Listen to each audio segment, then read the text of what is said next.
up, everyone? Sean Sheehan here on the big McGregor versus Poirier UFC 264 fight week. And as always, we have loads of interviews, and we have a few bits from all those interviews right here in this video. First of all, we're going to speak to and hear from Ariel Helwani, and that full interview is up on our Patreon, along with Dan Hardy, who we will hear from after that. And then Michael Bisping. You can see that full interview on our YouTube, but there's a snippet from that in this as well. So a lot of talk about Conor McGregor versus Dustin Poirier, how these three guys, some of the best analysts in all of the sport, think the fight is going to go, and more beyond it. So thank you very much. Hit subscribe if you would like to do that, and enjoy the video. The edge wasn't quite there when he was just returning to give someone a shot against him. You want the Conor who's scratching and clawing, whose back is against the wall, who wants to prove people wrong, the doubters wrong, all that stuff. And that's the vibe that I'm getting. So I don't expect, any gifts being exchanged. I don't expect pleasantries. I don't expect the hugs and the handshakes and all that stuff. And honestly, I think that that's what most people want out of these two.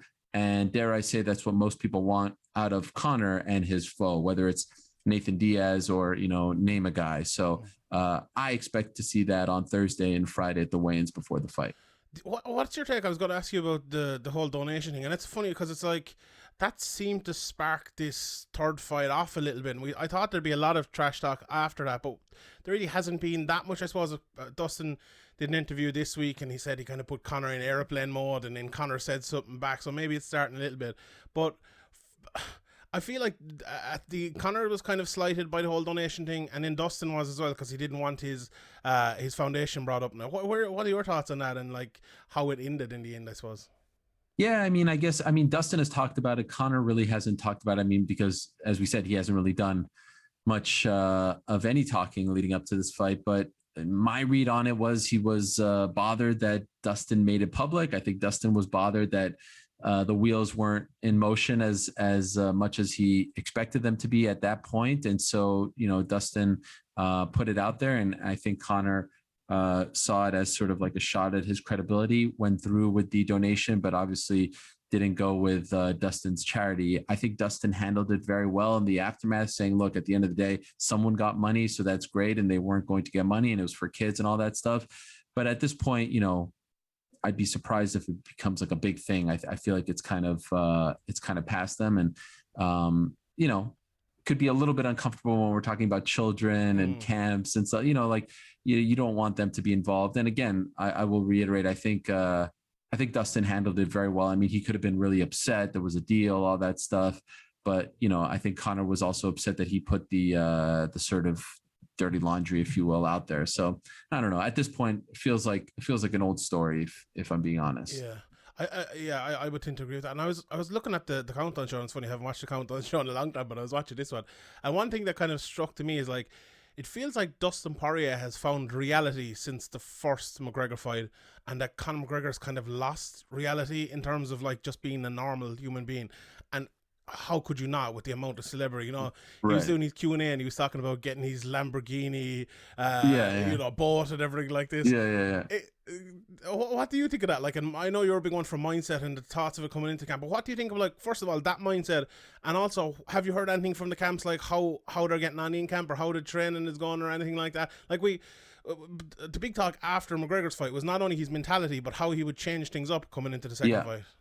Yeah. So, and by the way, I have not seen the countdown. Yeah, I have not seen the countdown. It's been a long time since I watched Countdown, and it's not because I'm going out of my way. I just feel like it's so formulaic at this point. Is there a new McGregor interview in there? Not really. There's I think a lot of people were saying it to me, that the footage of McGregor is like 90 seconds long. It's him in California, kind of with Peter Queeley and a couple more there, doing like, he puts his legs into ice for a while, and that's basically it. And there's a couple of words from him. But what I liked about the Countdown show was that I thought they told the story very well. And I think that was my issue with the Countdown show as well. Like, for years, there wasn't really that many stories to tell, and we kind of knew it already. So what's the point of watching it? But I thought they told this one well. But yeah, there was almost nothing from McGregor in it. Okay. So going back to your question, look, it's you're not going to get a lot of people, talking smack about their guy leading up to a fight. But the general impression that I'm getting is what we were talking about earlier, locked in, no distractions, back to the basics. The same figures are there, the originals from the MMA career, John Kavanagh, Owen Roddy. But again, you're not hearing much from them.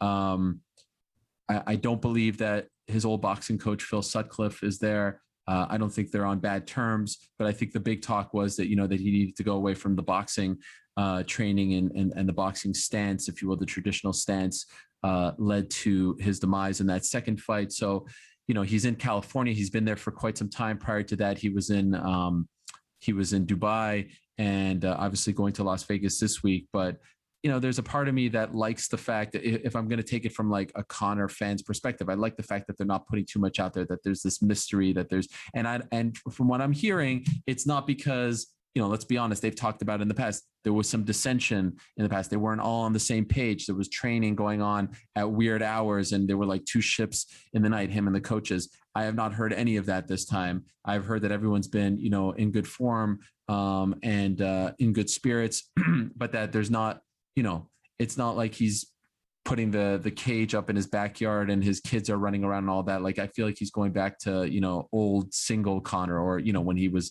coming up. I still always remember that one quote that he told me about leading up to UFC 189, when at the time he thought he was fighting Aldo in July, but it ended up being Chad Mendes, when he talked about the fact that Aldo has kids and he doesn't, and how, that's like a weakness because he's got other things to worry about. I have nothing to worry about. And of course, now he has kids, of course, not saying that, his losses have anything to do with his family. I think being a parent gives you great perspective and balance, and it's only going to lead to good things. But perhaps in his mind, he felt like, okay, let me go back to how it was in the beginning, block everything out, and then we celebrate and we do all our things afterwards. So I'm really curious to see. Like, I feel like, actually, someone mentioned this to me and I haven't gone back and checked.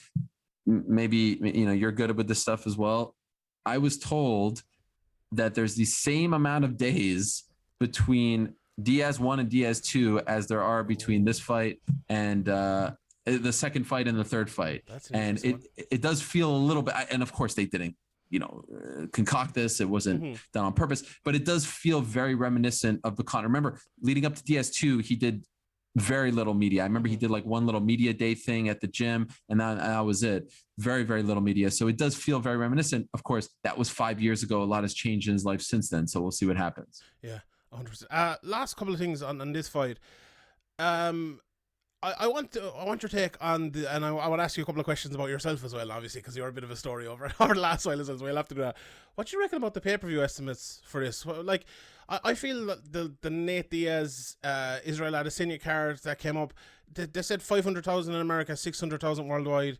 I actually didn't think that was a great number. I know some people said it was good, but I feel like people, like before, let's say a year ago, we were all sitting in our house. If the two of us were watching, we'd both be buying it in America. But if we weren't, maybe we'd be together, maybe two more people buying it. So it inflated the numbers.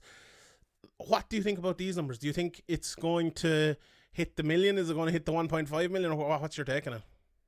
I think 1,000% over 1 million. I think as we get to Thursday, Friday, you'll see a lot more interest. Let's be honest, not a ton right now, but there's also a lot going on in the world of sports right now. I mean, Euro, obviously worldwide, that's taking a lot of attention. Olympics coming up, taking a lot of attention. NBA Finals is usually not going on right now here in America. That's taking a lot of attention. Stanley Cup Finals taking a lot of attention. So there's a lot going on in the world of sports, and it's not usually the case in July. But I think Conor, for the foreseeable future, is a guaranteed million plus pay-per-view by Guy. I actually thought that the numbers for the June pay-per-view were good. Historically, the June pay-per-view isn't very good. People saving their money. The weather's nicer. There's a lot going on in June in the sports world, all that stuff.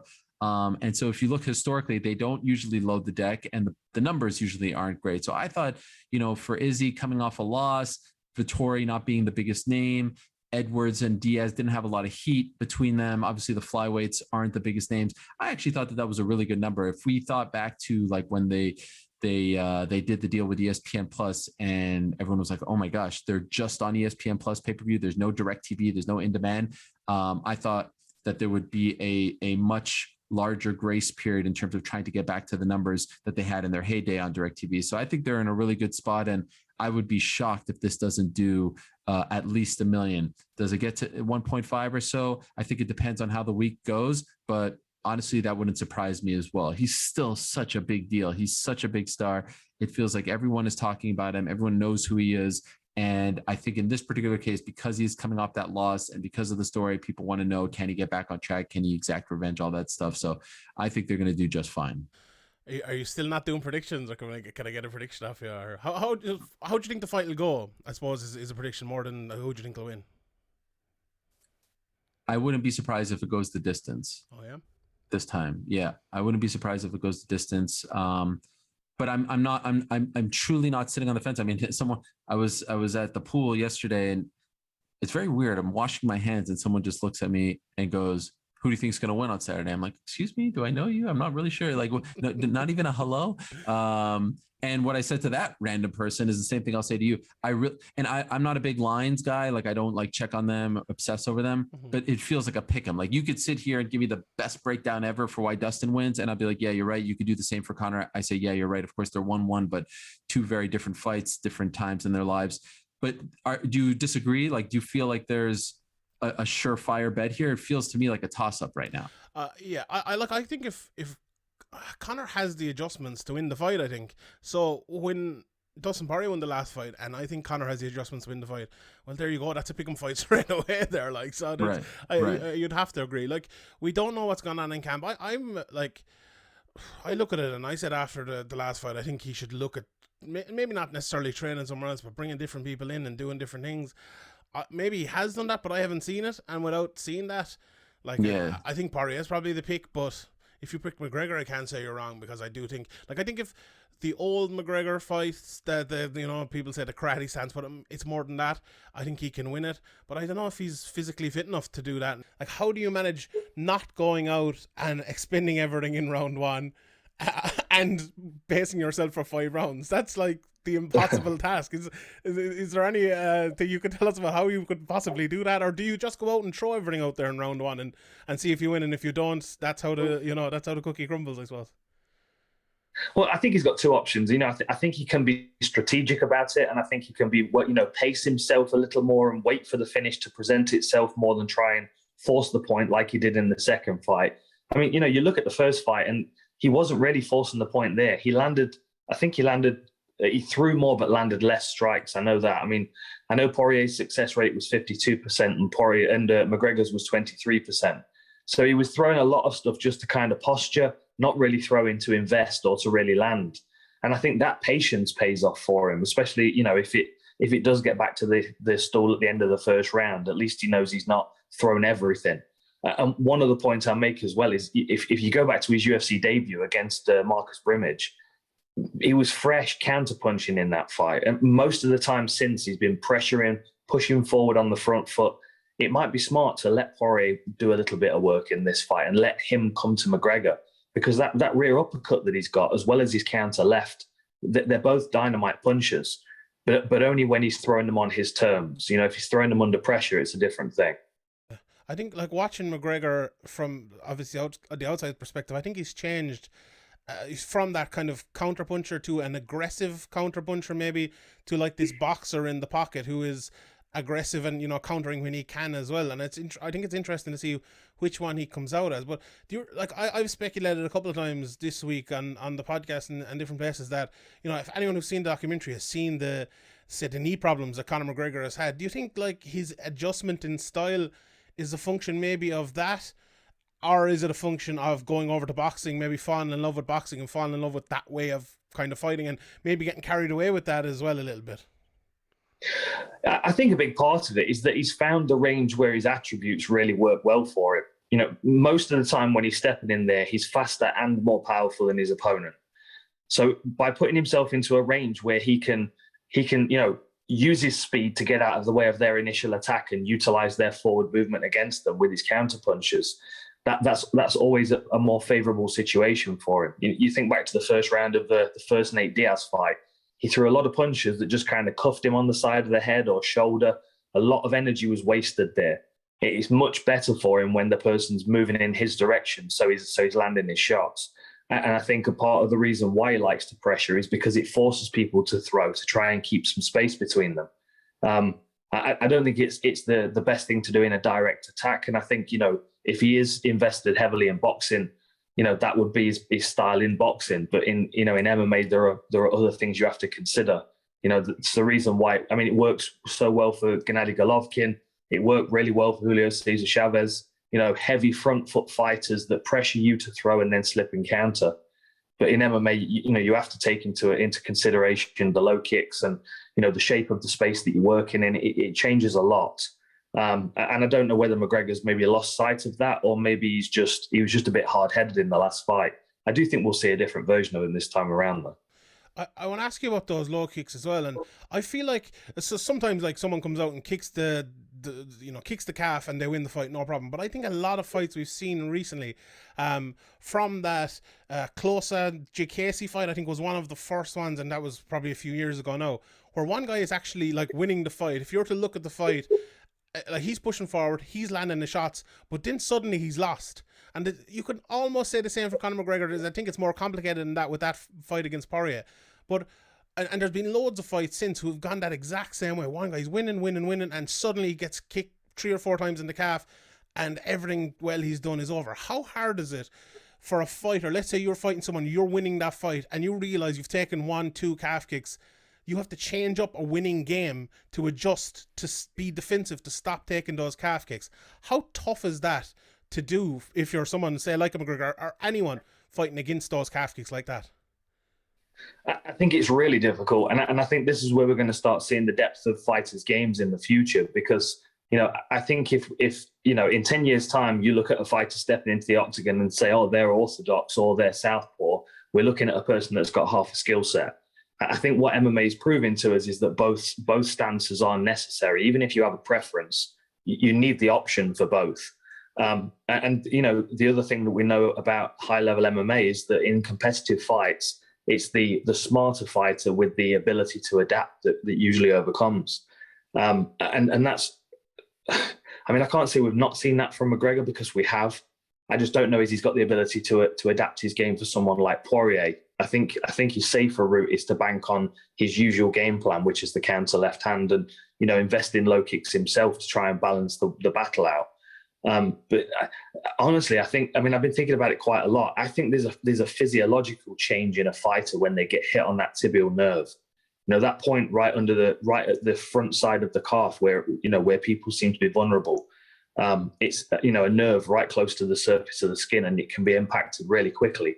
And even in a fight, when a fighter doesn't necessarily acknowledge it, there looks like there's like a cardiovascular impact for me as well. Like they kind of look more fatigued and their body looks more drained.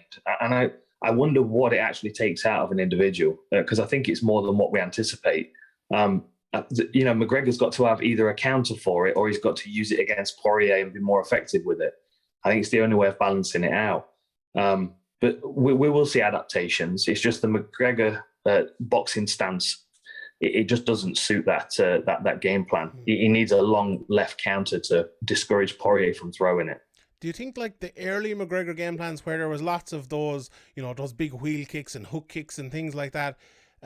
Okay, I suppose maybe not to land them. If they did land, all well and good, but to kind of keep the person away and keep the distance and the coming in, striking quickly and getting away back out as well.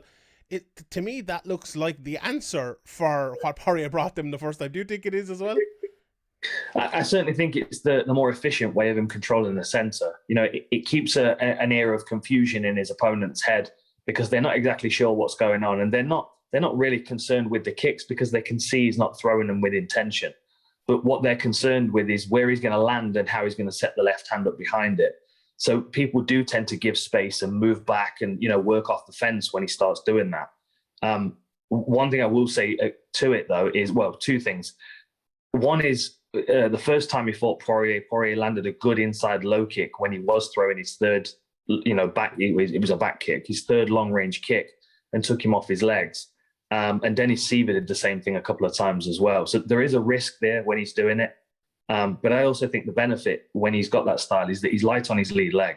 And going back to talking about the calf kick, I think there's a difference when someone's planted heavy on that lead leg when they receive the kick and when they're light on that lead leg. It may be why Thai boxers adapted to stand heavy on the rear leg.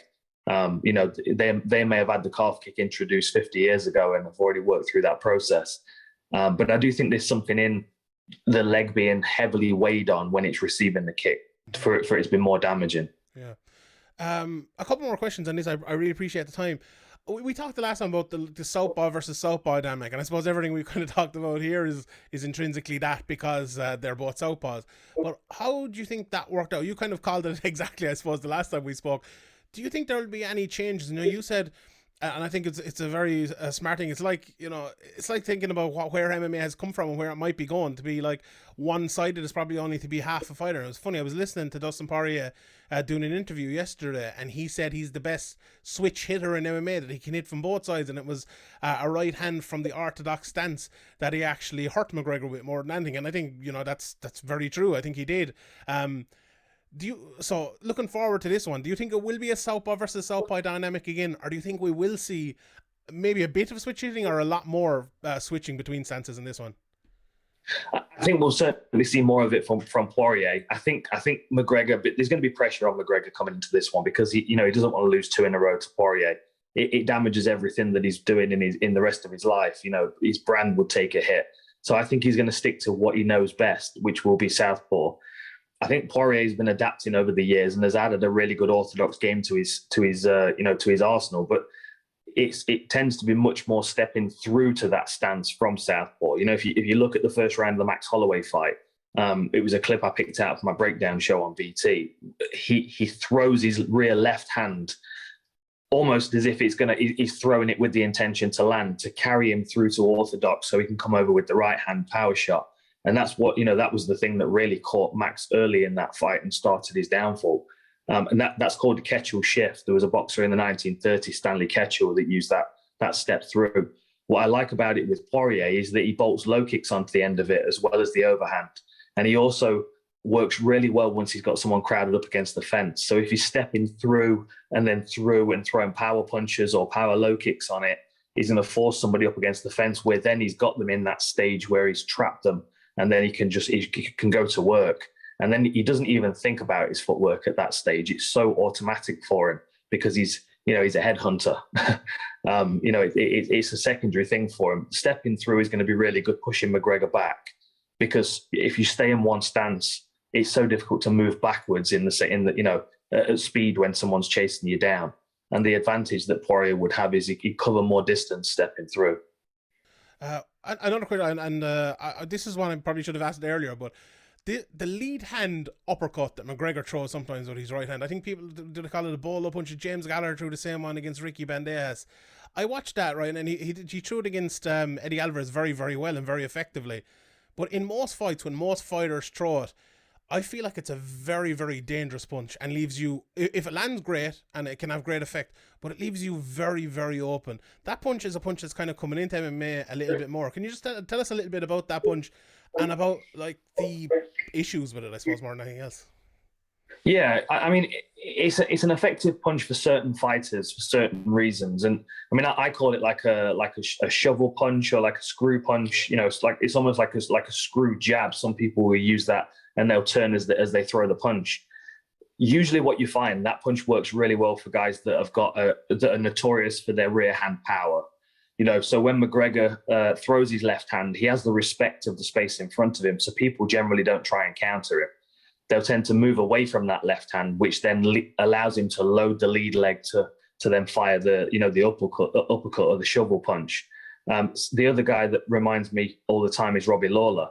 And the reason he's effective with it is because people are afraid of the power in both of his hands. He's either posturing with the left to throw the lead, or he's posturing with the right hook to throw the rear shovel. I think the reason it works well for McGregor is because he commits so much weight to his lead leg when he's throwing his left hand. And I think one of the reasons why it worked against him in the Poirier fight is because that lead leg was already damaged. And there was a lovely combination where Poirier backed up and pointed at him in the first round. And if you watch that combination, McGregor throws a lazy jab, Poirier catches it, he bounces the left hand off the front of his forearm, And then as the lead uppercut comes out, he counters him with a right hook, again, forcing McGregor's weight over onto the leg that's already damaged. So that actually worked against him in this fight. And there's more of a vulnerability against other southpaws. One of my favorite uses of this punch was when he fought Max Holloway, because he's a southpaw v orthodox in that fight. Holloway was backed up against the fence in an orthodox stance. As McGregor postured his left, he got the reaction out of Max Holloway he wanted, and he slipped to the outside of his lead hand and came up underneath the front. It's a much safer way to deliver it, whereas obviously with Poirier, he's got the right hook count. I've talked about this at length, but yeah, I got knocked out against Dan Henderson. Next time, it wasn't until I was in the arena that I realized, that I was kind of nervous, because in my mind, last time I stepped in an octagon with this person, I got put to sleep and the world laughed at me. So that does bring a lot of demons, as you say. And McGregor's never been in this position before, and I don't even think he'll realize what it will do to him. Now, McGregor's very confident. He believes in himself. He's very brash, and I don't think it's an act. That's the way he carries himself. So maybe it won't affect him at all. But maybe when he gets in the locker room and he hears the crowd, the yous and the ahs, and people are getting knocked out, and you're in your locker room and people going by on stretchers, and the ambulances and the stitching fighters up and things like that. Maybe, just maybe, that might creep into him. Like, oh crap, here we are again. Maybe I should have taken a warm-up fight. Maybe I should have, gone to some sports therapy or a sports psychologist or whatever. I don't know. Maybe it won't matter at all. Only McGregor can answer those questions. But the reality is, you got to give him his due. You got to give him his credit. It takes a lot of balls to do what he's doing, to get knocked out and step right back in there without a tune-up fight. But I do think for those reasons, it does give Poirier an advantage. I think it's a very interesting one. I was speaking to Dan Hardy earlier on, and we were talking about kind of the tactics of the fight, and for say like a fast twitch round one fighter, let's say, which Conor McGregor has been in the past, comes out and tries to land the big shots early. Adjusting to be, say, from a 3-round fighter, 1-round fighter to a 5-round fighter, and what it takes. But I want to look kind of at the other side of it. You fought lots of guys like that. We mentioned Dan Henderson, Vitor Belfort, other guys like that. When you're fighting guys like that, what is the approach? Like, is it just to weather the early storm, maybe try not to take their best shot, bring them into deep waters and kind of tire them out? Yeah, I mean, ideally, if you can do that against a guy like a McGregor or a Vitor Belfort or those type of people that do typically tire as the fight goes on, yeah, that's always the strategy. Listen, there's no shame in saying, and I'll say it, McGregor is a round 1, round 2 type of fighter. You get him out of those rounds and the tide turns dramatically. But that's just his makeup. That's who he is. You can't be a sprinter and a marathon runner at the same time. The body just doesn't work like that. So if you're Dustin Poirier, yeah, you want to clinch, you want to take him down, you want to make him grapple up against the fence, fight for underhooks, things like that. Fill the body with oxygen, fill it with blood, and tire him out. Work the lungs as well as the muscular systems and tire him out, and because we saw even in the second round, McGregor did land some shots, but the pop wasn't there like it was in the first round, So certainly if you're Poirier, you want to clinch, you want to take him down, you want to kick the legs, you want to keep him guessing. That's another thing, another edge that Poirier has in this one. I do believe he is the better rounded mixed martial artist. Yes, McGregor's got good jiu-jitsu. Of course, he knows how to wrestle and can defend the takedown, but typically he's a striker. Poirier can have a multifaceted approach, and that's going to keep McGregor guessing. He's going to think, is he going to shoot? Is he going to kick my calves? Is he going to punch me in the face? What angle is he going to attack me from? On the flip side, to counter that, McGregor can just go forward and say, I'm not going to give you a chance to plan anything, because I'm just going to attack you right from the opening bell, and I'm going to look to put you out unconscious within 2 minutes. And who knows, he might do that. McGregor certainly has the ability. But there's a risk reward, because if he goes out there and tries to do that and doesn't do it, then he's emptied the tank and he's a sitting duck. So it's a fascinating fight. I think that's probably one of the most interesting parts. Like, I think, like, looking at McGregor and the first fight versus the second fight, or earlier in his career, the amount of movement, the amount of different things he did, and then he got kind of very tired in the first Diaz fight, whether it was a function of that and the change of style, or whether it was just like falling in love with boxing. I think it's a very interesting thing to look at, and what he does here coming in at the weekend. But you mentioned jiu-jitsu and wrestling there. Obviously, you're someone coming from England, and Conor McGregor from Ireland. It feels like anyone on this side of the world is kind of looked at, unless you're from maybe Russia or somewhere like that, as if they can't wrestle and they know jiu-jitsu. We saw McGregor in the first round of that fight. You know, he did pretty well against Poirier. He got his arse to the cage, got his back to the cage, and got straight back up. How do you rate McGregor's jiu-jitsu and his wrestling? Is that a thing that you kind of had to get past as well in your career? People just talking nonsense really a lot of the time about their ability there. No, McGregor has a good ground game. Mm-hmm. He really does. I mean, I'm trying to think of some specific examples where he showed some good Holloway stuff. Fight and Nate Diaz. The Holloway fight, the Nate Diaz fight. I think he hit a sweep, but he got taken down. Mm-hmm. You know, listen, to think that he's not preparing for these circumstances or these scenarios is just stupid. You know, he is, and you can see he has a good ground game. And if you look at Khabib in that first round when Khabib was trying to take him down, he did a very, very good job of fighting off that takedown. The thing about takedowns that makes him really successful is when you surprise your opponent. You know, I think against Khabib, he knew he was going to shoot, so he was waiting for it. Against Poirier, if you boom, boom, boom, you come upstairs with the hands come up to defend, and then you shoot. It's mixing things up, the surprise element that really catches people off guard.